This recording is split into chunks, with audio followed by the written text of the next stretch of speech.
What's going on, everybody, and welcome to the Good Brave. Look at me having to because I got to speak into the mic and I'm trying to look at them. It looks painful. The Good Brave and Heroic podcast. Today we are going to talk about mental junk. You guys can't see me, but I'm looking directly into Joanna's eyes. They can't see. They can't see me. They don't have like a direct. They're on the side. They're over here, and they don't know. They don't know where you're at. You could be back over there or in another room entirely, but she is here. We just had to have a little bit of a different setup today because of Mike's stuff. Not that you care about that, but yeah, no. Either way, we wanted to talk to you guys today about mental junk and how to deal with, negative thoughts and mindsets that kind of take control, especially when you're going through maybe an emotionally tough season, but not necessarily only when you're going through a mentally tough season. Sometimes you can just have, I think you can have like mental junk inside of your head that just comes from like your childhood stuff that, you're so used to it, you think it's normal, you think it is your normal, but that doesn't necessarily mean that it's true, right? Yeah. Sometimes I think that mental junk is like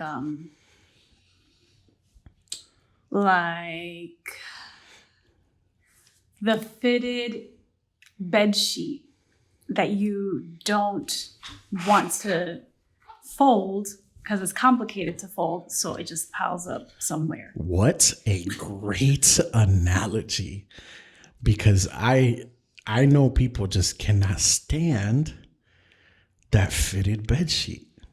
Why is it that we can't stand that fitted bed sheet? Because it's complicated. Not everyone knows how to fold it. It's complicated to try to fold it and to think it through. There's like a method that people use, but even then it just feels like, So it's like, I don't want to deal with it.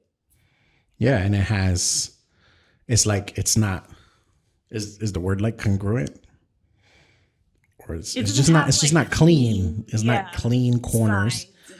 This is easy for me to put together and fold. It takes like a certain technique and then patience. Yeah, patience. And if you don't know how to do the technique, you're kind of just like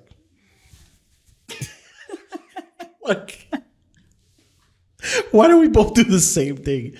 And then you feel yucky afterwards because you didn't do it the way that you envisioned it maybe or wanted it to be done. Right. It doesn't look right. And so it doesn't feel right. And so you avoid it. Yeah.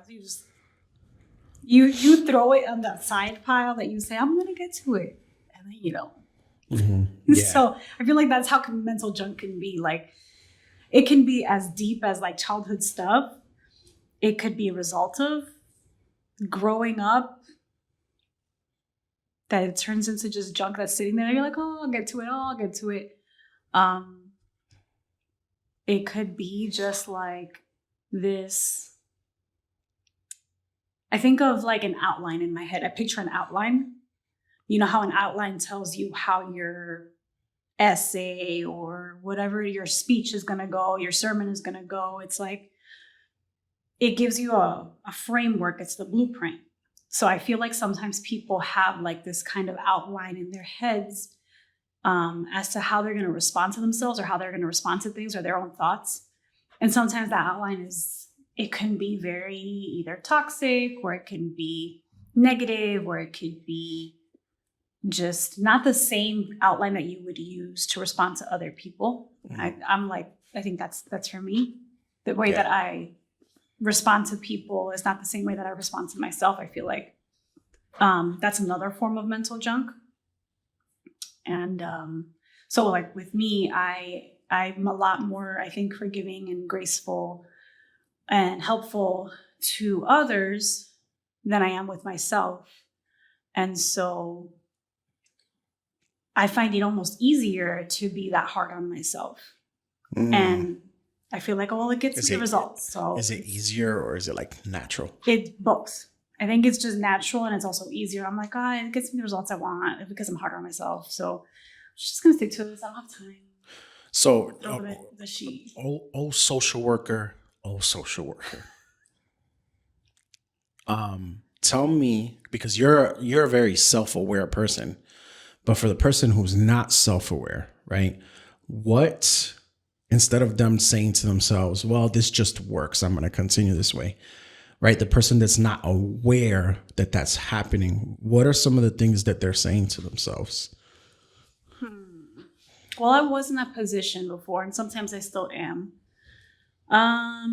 What's something that they might be saying to themselves? Or are they even saying anything? So if you're not aware, you might be saying things to yourself, but like you said, they're so normal that it doesn't feel wrong. Mm-hmm. So a really, really quick example, something that everyone does. I put my phone in the fridge by accident. And then you're looking for your phone, and you're like, where is it? Mm-hmm. And then you find it in the fridge. And then your reaction can sometimes be, oh my God, I'm so stupid. Oh my God, that was so stupid. What the heck was I thinking? I'm this, and that. And you start criticizing yourself. Again, something very normal, very natural. No one's going to bat an eye about that. Yeah, like not a big deal. Wow, you forgot your phone in the fridge. Right, not a big deal. But is it natural to is that a pattern? Are you always saying that about yourself? That could be. I think that's something that I can think of, that you might be criticizing yourself, calling yourself names. Would you say that to your child, or would you say that to your best friend, or would you say that to your mom? You're so stupid. You'd be like, oh, it was a mistake. It's okay. Mm-hmm. I say, yeah, and people are probably like, yeah, he would say that to. No, I'm saying like I'm affirming what she's saying because it makes sense. Afterwards, I was like, hold on, wait a minute, let me clarify. But yeah, no, I think that those are really good questions to ask yourself. And if we are talking about like dealing with mental junk, then obviously a person listening to this has to be in a position where they're like ready and willing to start to work on their mental, right? Yeah. Like their mental space, whether that could mean a lot of things. Like it could mean that you need more mental toughness, fortitude. It could just be that you really just are struggling with mental health. And so your answer is to find somebody who to talk to, whether that's a confided friend or it's a therapist. The mental space is like, it's a lot. Yeah, and it's a lot of work. You know what that reminds me of? Spring cleaning. Mm-hmm. Spring cleaning, I feel like, is only done during that season because of so many things like newness, and it's a new season. And you only do it that one time a year, or I mean, other people do it more than one time a year, but spring cleaning is done in Spanish spring. People spring clean every Saturday morning. Spring cleaning is done once a year. That's why it's called spring cleaning. When you're spring cleaning, you already know that you're going into a big project. Why? Because you're taking everything apart. And you're cleaning, but before you can actually clean, you have to make this huge mess. You have to take things apart, you have to reorganize, you have to undust, you have to sweep up, vacuum, you start finding spider webs, you start finding crumbs. Oh, here's a sock, here's the remote, here's this, here's that. And so you're making a huge mess to then go, okay, now where do I want everything? Where does everything fit better now? It's a new season. You know what's the crazy thing about what you just said? Typically, when you start to make that mess, you find things that you've been looking for a long time. Good point. And so I think that sometimes we might be in a space where we have a lot going on mentally and we just don't want to make that mess. Yeah.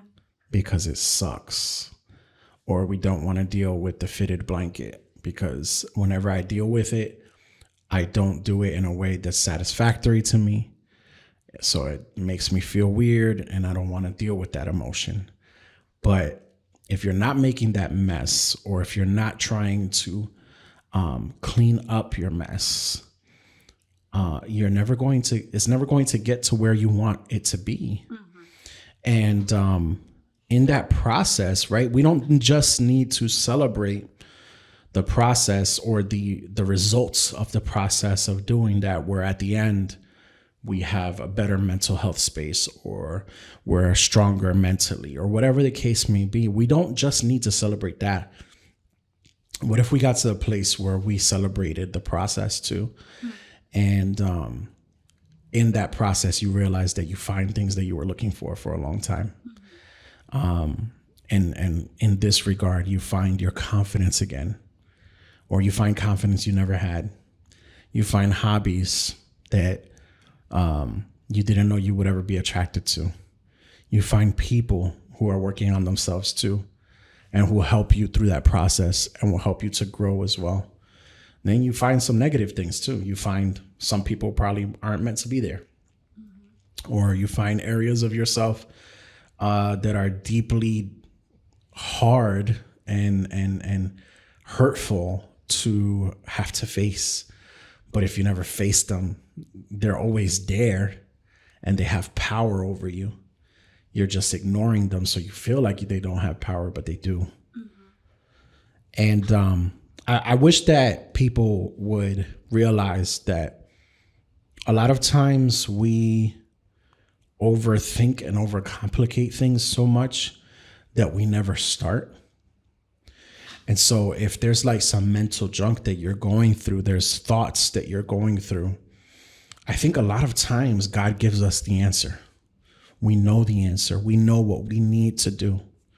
Right? How many times have we talked to loved ones who very much so need to go to therapy, but they have 40 excuses lined up for why they don't, especially in our culture, right?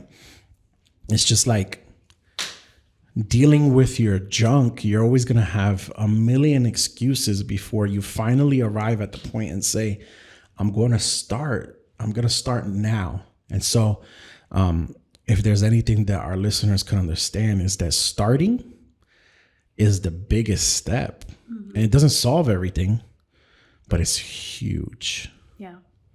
And I don't want to say that to like, just in case anyone's taking that statement as, well, that's exactly why I don't want to do it, because it's that big. Right. It's going to take a toll on me. It's huge in a celebratory way. It's not huge in that it's going to put you in a hole. It's a celebratory thing. It's a huge step in that it feels like a huge weight lifted off when you take the first step to start. And I think there's beauty in that. Like you said, everyone looks forward to the results.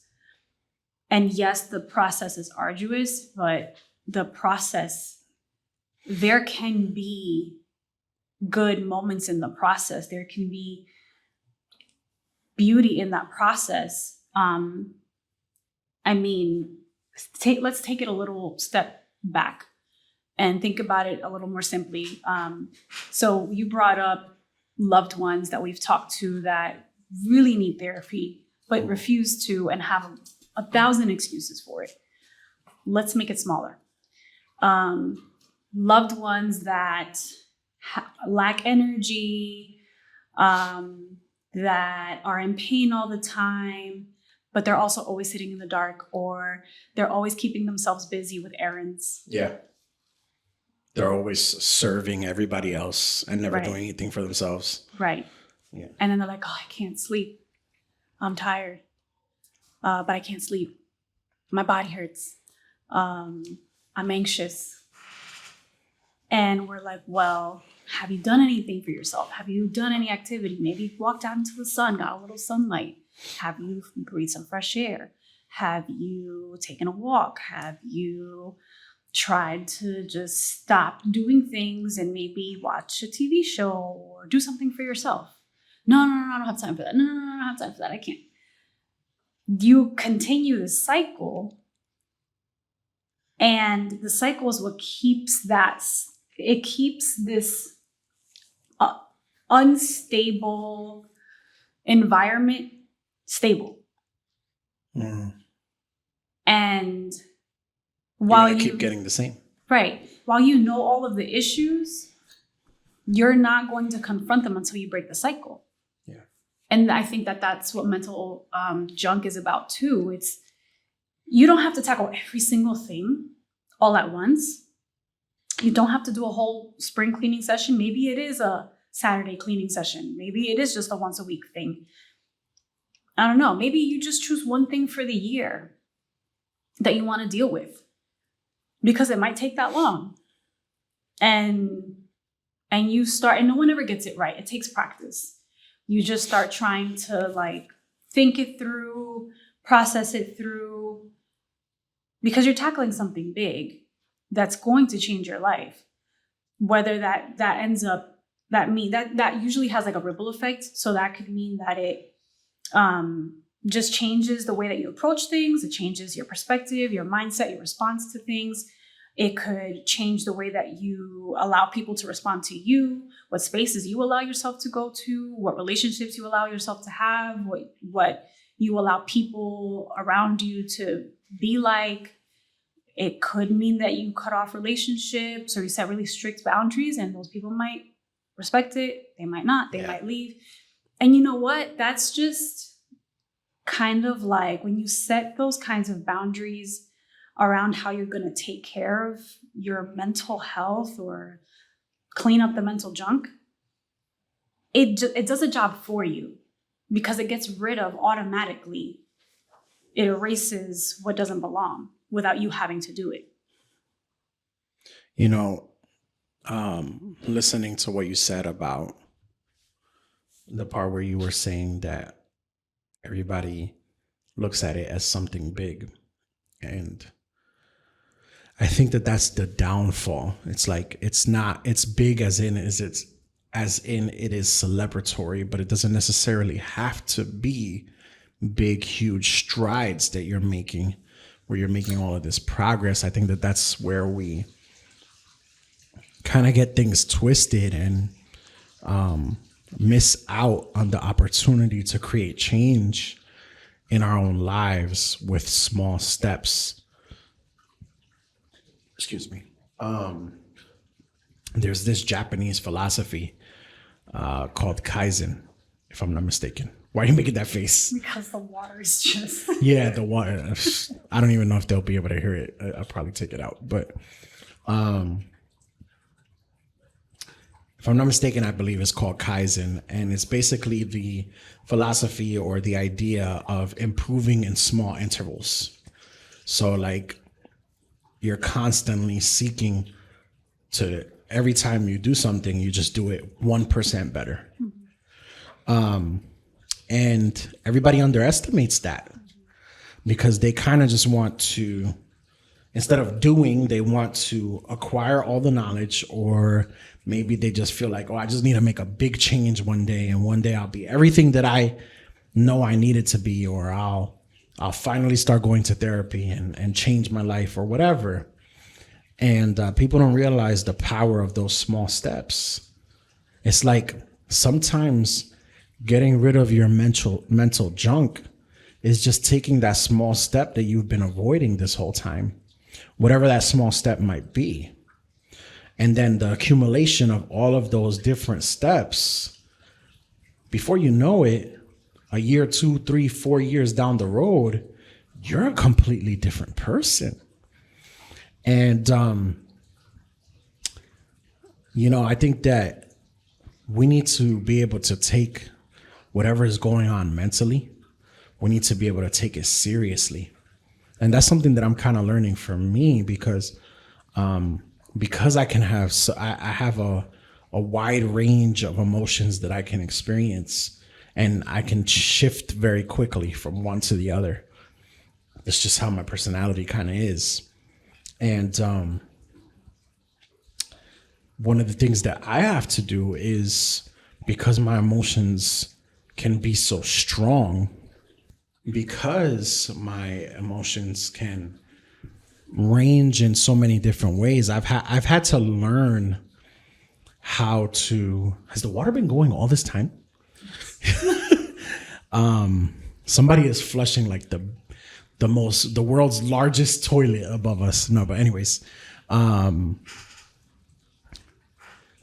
like I've had to learn that my emotions can't control me, because they do. And as I venture out to do more things in life, becoming a husband, everything changed when I became your husband. Then I started to venture more into becoming more of myself, a better version of myself, becoming a father, becoming a business owner. All of those things I'm becoming more. And so the world, not the world in the Christian sense where, you know what I'm saying, but everything is pulling on me more, which therefore means that if I'm emotionally compromised, I can't rise up to the occasion to do what I need to do. And because my emotions had such control over me, it meant that there were days where I was completely paralyzed. And it started happening so much that I was just like, yo, I can't live like this. I can't be this way and continue to want to be a better husband, a better father, have an impact with Valley of the Heroic. I can't because I'm going to have all these days where I'm paralyzed because my emotions are getting the better of me. And God is calling me to be brave and courageous. And God is calling me to make steps that get me nervous or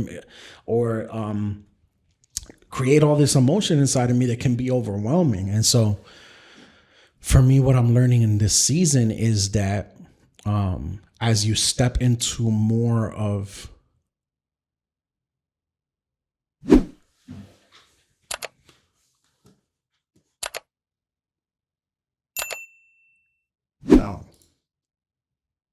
hello? Why did I do that? Thank God I was watching it. As you step into more of what either God is calling you into or your life's purpose, like what people don't realize is that your purpose, what you're called to do, is not going to be a walk in the park. Just because you're called to something, it does not mean it's not going to require sacrifice from you. It doesn't mean that it's not going to be something that is going to cost you blood, sweat, and tears, maybe. And so you're going to have to put some work in. There's going to be days where inside of your heart, you're going to have turbulence. And if anybody's listening, I would like to think that the people listening to this are people who feel like God has a purpose for their life and they feel like they want to be somebody and do something to impact this world. And so that means that you're going to be susceptible to these moments where mentally you feel turbulent, your heart feels turbulent. And then what are you going to do? Are you just going to go into your coping mechanisms, the way that you learned how to self-medicate yourself so that you would feel better, all those things that we picked up as kids to feel better about whatever pain we might have been going through? Or are you going to find a better way? Are you going to work on yourself to be a better person mentally, physically, emotionally, spiritually, in every way, so that you can actually have an impact on this world, have an impact on your family, have an impact on your loved ones, the people that you've been called to serve? In order to do that, you've got to sacrifice. You've got to be able to say, hey, I don't want to do this. I don't want to go to therapy. I don't want to wake up at 5 a.m. and journal. I don't want to pray more. I don't want to do this, that, and the other, but I know that this is what's necessary for me to be able to be who I feel in my heart I'm meant to be.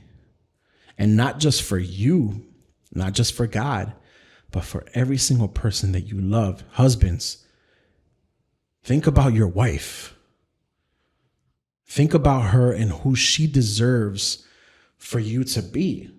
And you're not going to get there in one day. You're not going to get there in one shot. It's not going to be easy, but think about, for those of you who are parents, think about your children. Think about what they deserve, the best you. And you know what? Think about you. You deserve a better version of you. You deserve a you that you are proud of, that you find joy in. You deserve that. Okay, soapbox put away. I'm done preaching. Go ahead, John. There were Let me get a drink of water.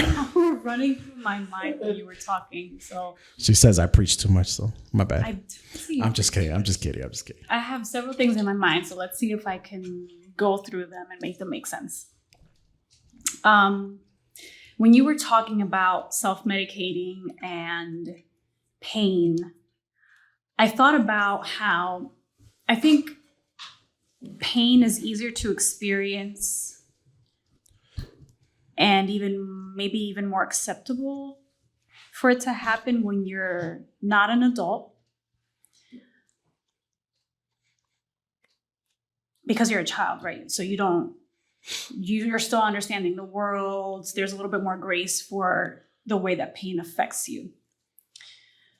When you're an adult, it's not that you don't feel pain. You do feel pain. But I feel like the immediate feeling that we are constantly being pressured by is stress. I think that's the overarching theme of adult life. Yeah. And that stress causes a whole bunch of other things, right? It trickles down into then feelings of anxiety, of pain, of self-worth, of doubt, sadness, anger, irritation, et cetera, et cetera, et cetera. And I think of stress and I think about how the common phrase in response to stress or a stressful situation is let me blow off some steam. What does that mean? You're going to do something angry. Maybe. Yeah. Not always. Maybe I just have a bad view of it. Blow off some steam, but blow off some steam can mean different things to different people. Yeah. Go to the gym, work out. Mm-hmm. I used to go play basketball. Mm-hmm. That's what it meant for me. And those are healthier ways. Yeah. Other people might go blow off some steam by watching porn under stressful situations, maybe too many drinks to lose I was themselves. about to say the same one. Right, lose themselves in drinking. It's not let me have a glass of wine and just relax, or let me have a beer and just chill. It's hard liquor. Way beyond that. Yeah. Beyond that. It's going through a bunch of women. Yeah, it's sleeping around. It's so many other things that it can be. Yeah. Eating too many oranges. Eating too much. I know you're joking, but yeah. Eating too much is eating one, too much. No, either binge eating or eating too much of something. Maybe too much sugar, maybe I don't know. You start to binge eat. Like there's just so many ways that it starts to manifest that you go off into this spiral that then takes over. So actually that leads me into something else that I was thinking. You were describing how you go through a range of emotions, and everyone does. We all go through a range of emotions, whether you're aware of it or not. I think you're very self-aware, so you can feel those emotions in a very raw form. Yeah. You do go through them quickly, and emotions are quick. I think that when we're going through all these emotions and we want to either get rid of them or whatever, a lot of times I think when it comes to you, I think a lot of people know that for you, it's more like you're down on yourself. It doesn't always manifest that way. So I kind of want to bring up the different other ways that it manifests, because I want to normalize I want to normalize and have people accept how those emotions can show up in different ways. Yeah. And not deem them as these horrible things. Because people tend to be a little bit more understanding for someone that might be sad or down versus someone that's irritated all the time or angry all the time or starts to lash out or you have to walk on eggshells around them. They don't tolerate that. I'm not saying that you have to tolerate it, But there's absolutely You're not no seeing what's understanding behind it. Right. Again, I'm not saying that you have to accommodate that person. I'm not saying that you have to, like, if, for instance, I'm going to be very clear. If they're an abuser, they are an abuser. That's a different story. But I'm saying that there are a lot of other things, different ways that you can respond that still mean the same thing, that still require attention. So your emotions can be controlling you, not in a sad way where it paralyzes you. Sadness can definitely paralyze you. Depression can definitely paralyze you. So can anger. So can irritation. So can stress. So can frustration. Those feelings can definitely paralyze you. And sometimes it doesn't look like it's paralyzing you, because when the way that it manifests in some of those, like for me, when I'm angry, I start doing more. That doesn't necessarily mean I'm being productive. Yeah. That just means I'm burning off energy, and probably unnecessarily. Mm-hmm. And you're not dealing with the root. I'm not dealing with the mental junk. I'm not dealing with what's happening. I'm just letting it run its course. When I think I want to bring up maybe one of the ways that because I don't want to just talk about mental junk and what it is, because I feel like some people might be like, yes, I know I have mental junk, but how am I supposed to deal with it? That's why it's junk and it's still there. One of the ways I think that I deal with mental junk, or I found most useful, is there's no one formula, one way of doing it, but the way that it's most useful for me, because it's so overwhelming for me, because there's so many emotions, there's just so much going on, and sometimes I really don't want to deal with it. It just feels like it's piling on, and it's like too much. It could send you down a spiral. The way I deal with it is I have to dump it. I have to just like either word vomit in a note on my phone, in a book, in a journal. Maybe I have to take Eric to the side. Sometimes Eric takes me to the side because he can tell something's off, and he'll maybe like use touch and just grab me. And that sometimes is grounding, and just goes and stops me and says, Joe. And then I know. And then I just start dumping. And then I just start taking it all out. And that dumping not only gets it all out, but it even helps process what might be there. And when you start saying things out loud to another person, sometimes, I'll never forget this. I think I was pregnant with Kaya. I said something about myself. I think it was about, do you remember? I don't know what it was, but I think. I have no idea what you're talking about whatsoever. So I said something about myself. I was being hard on myself, and I was getting in bed. I was being hard about something on myself. And I said some things, and it was very normal for me. And Eric stopped me like something really just happened, like something big just happened, and I missed it. Like something serious happened. Like he got some crazy news. I said, what? He said, Joanna. I said, what? What happened? And he turned to me and he was like, you're talking about my wife. Please don't talk about my wife like that. And I was like, mind blown. Mind blown. Okay, you're right. Don't talk about my wife like that. You can't. Talk about my family. Everybody now. That's Kaya's song. That's Kaya's song. My baby. Yeah, and my mind was blown because I had no idea what I did wrong. And I know that was normal for me.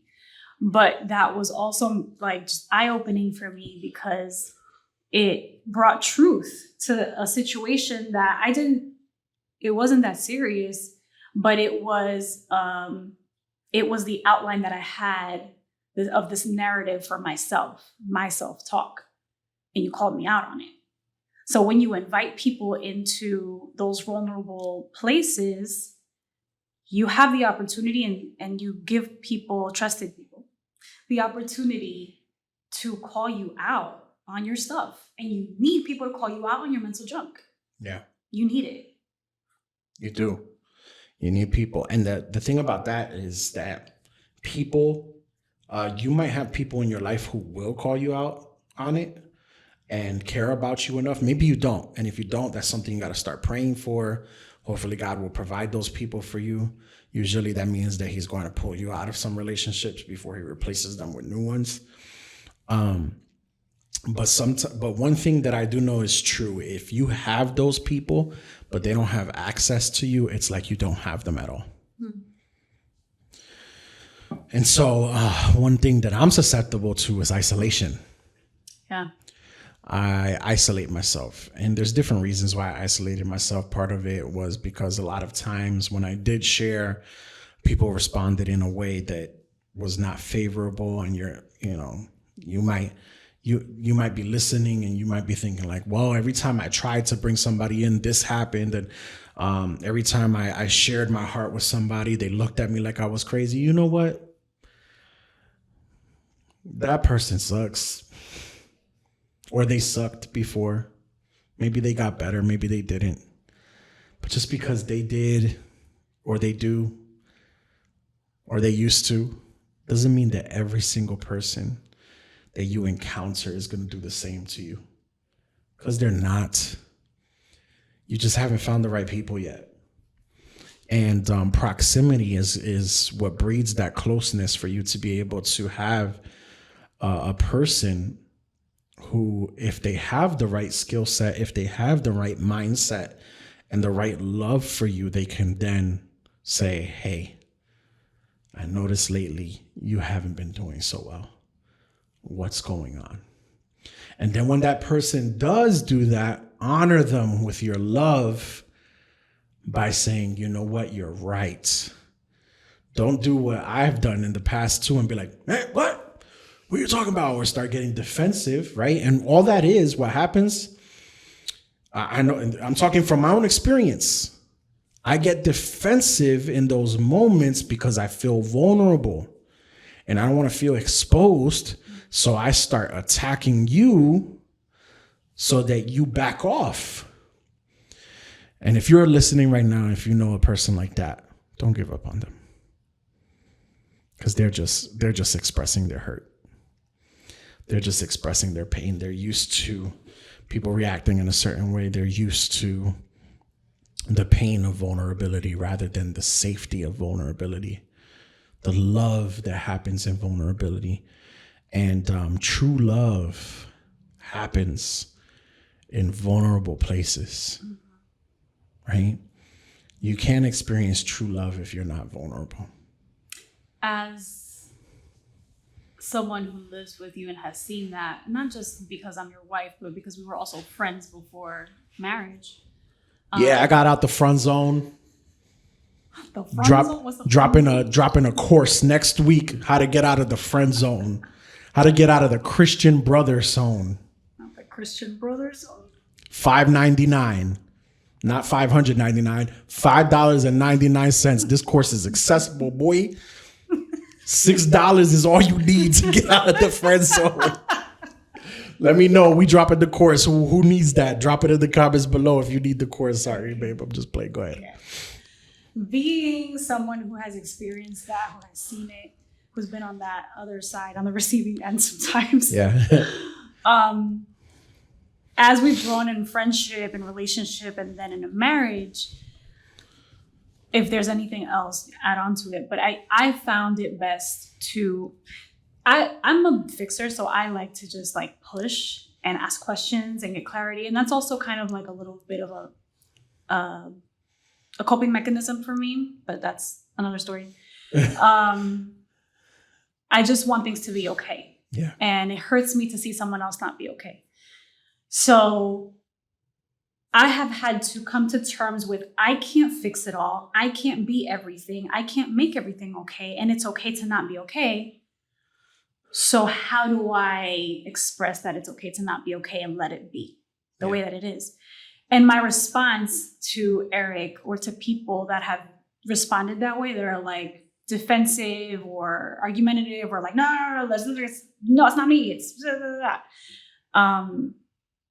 Is okay, we don't have to talk about it. If you want to talk about it later, when you feel comfortable, like something along those lines. When you feel comfortable to talk about it later, let's talk about it later. We don't have to talk about it right now. And usually it's like 30 seconds later.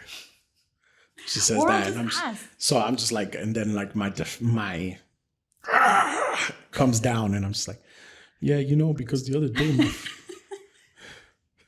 Twiddle thumbs. my friend told me that my calves were chunky.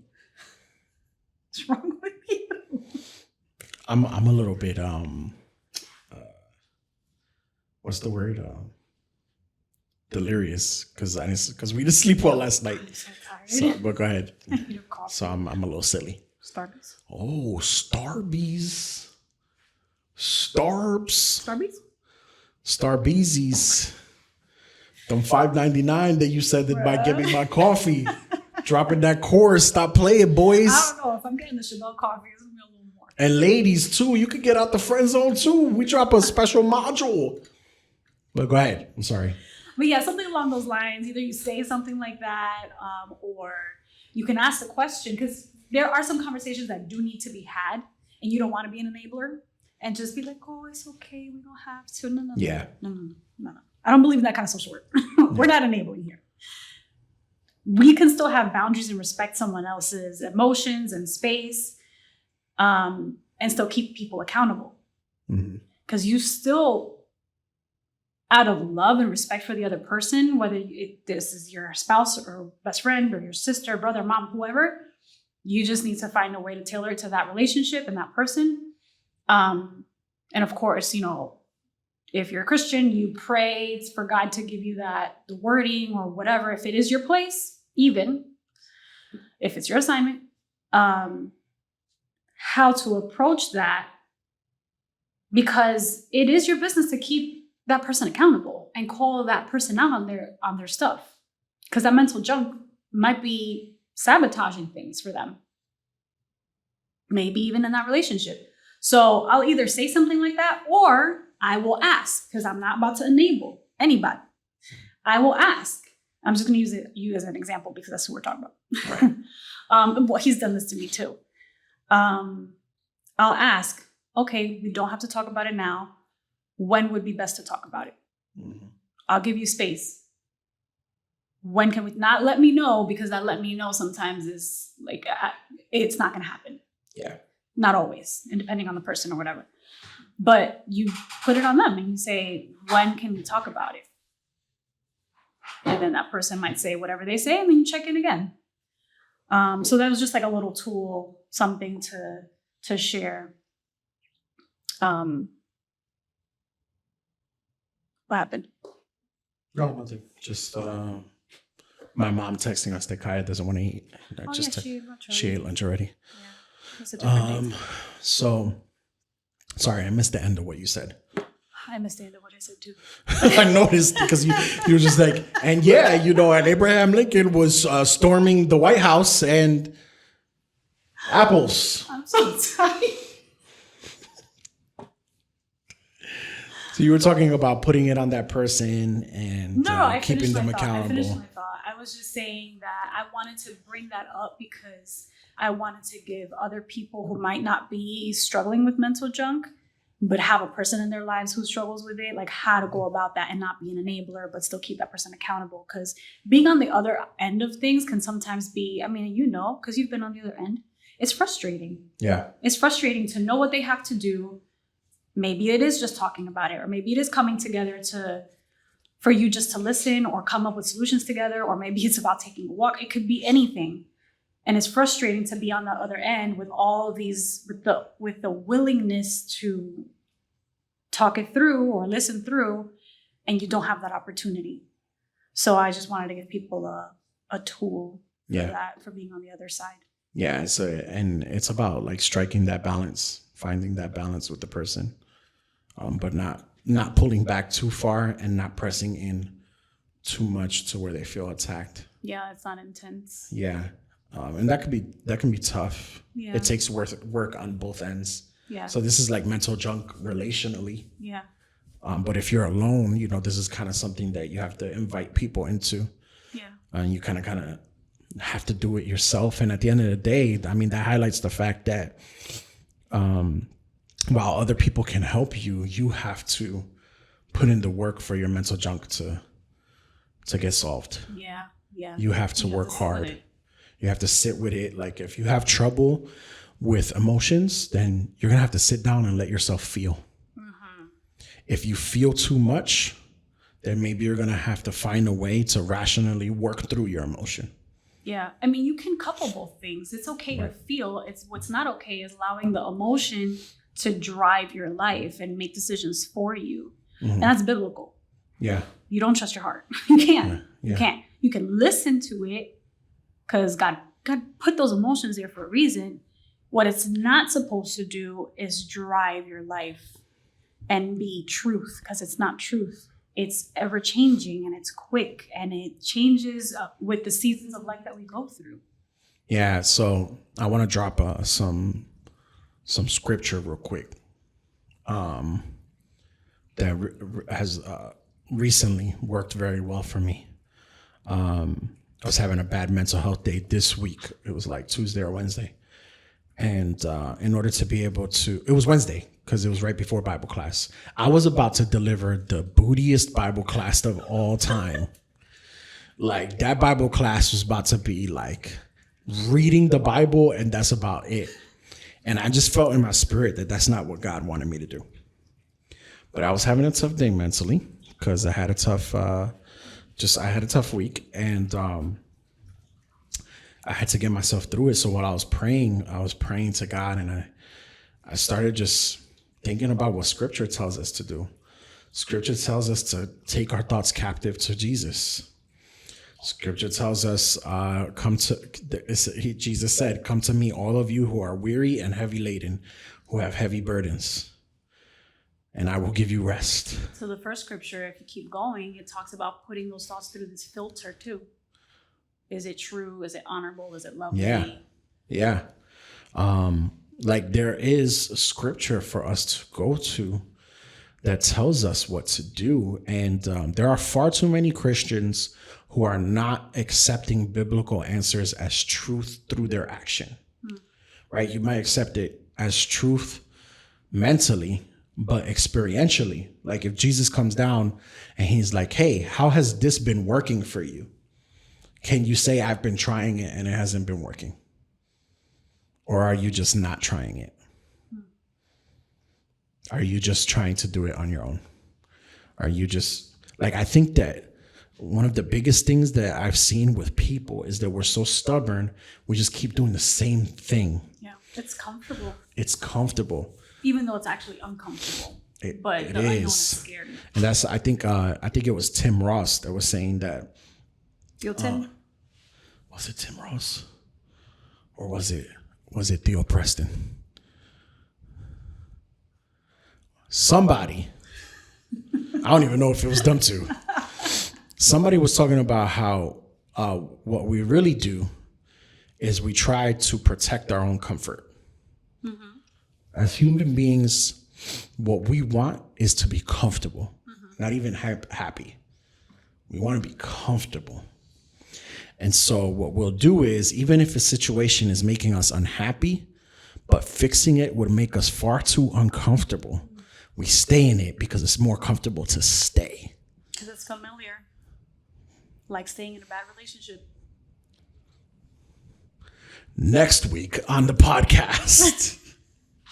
Probably, right? Because that's a good topic. We'll probably do that next week. But yeah. I literally feel like that was the end. I literally feel like we could just be like, "All right, guys, see you next week." Because that's like, are you staying in a comfortable situation? Like, you know what? I don't got nothing to answer that. You're just gonna have to take it. Like that's. Yeah. And what's crazy is that comfortable situation, when I said it could even be uncomfortable, it could be like super stressful.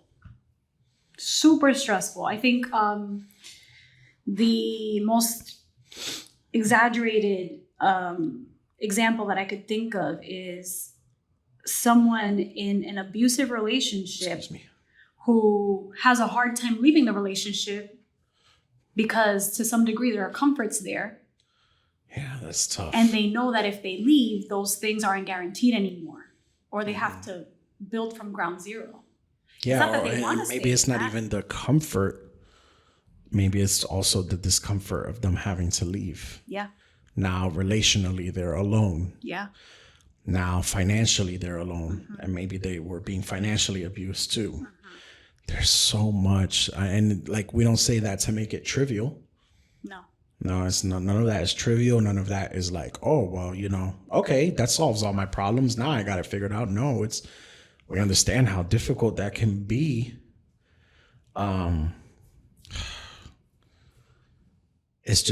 That's how life is. Yeah. Sometimes life is like that. Sometimes life gets to a point where you have these things going on that it's just like it's a tornado Yeah. that you're stuck in. Yeah. And so you really need, like, you're in this storm and you really need God to step in and to bring calm to your storm. And and there are times and places in your life where that will literally be what needs to happen because it's out of your own hands. Yeah. Yeah. I think that tying it back to mental junk,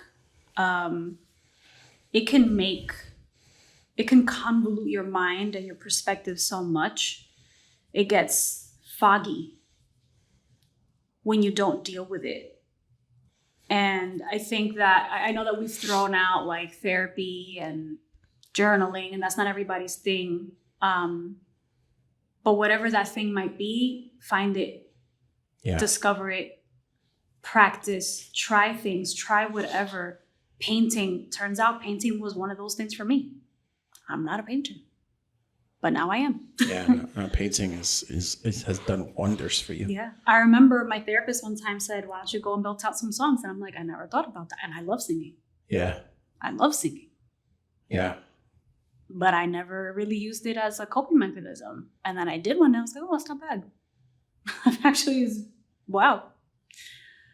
Whatever that is, riding your bike, going out for a run, like try something, anything, because it's just much more uncomfortable to have a convoluted, foggy mind every single day because of the mental junk. It's just way harder that way. And yes, it's going to take some self-awareness. It is going to take some work. It is going to take some admitting. It's going to take inviting someone else in. But trust me, it helps.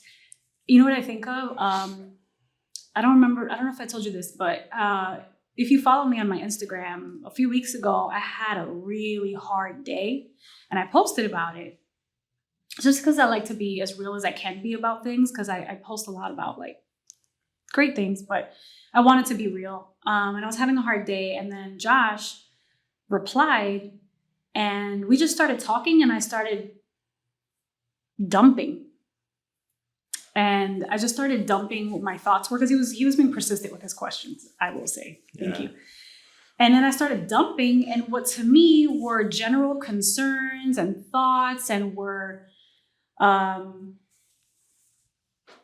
don't know, they were just general concerns. He called me out.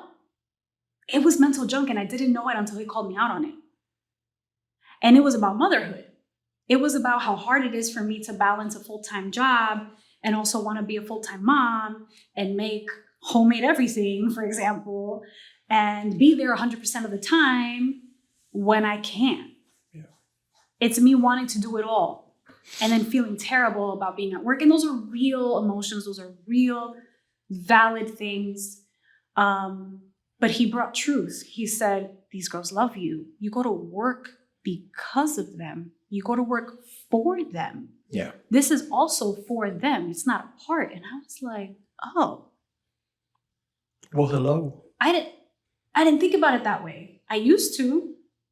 I didn't think about it that way. I felt like every time I had to go and do something apart from them, that I was taking from them. Mm. And I'm not. And when he said that, it reminded me of when Kaya was smaller, Lily wasn't here yet.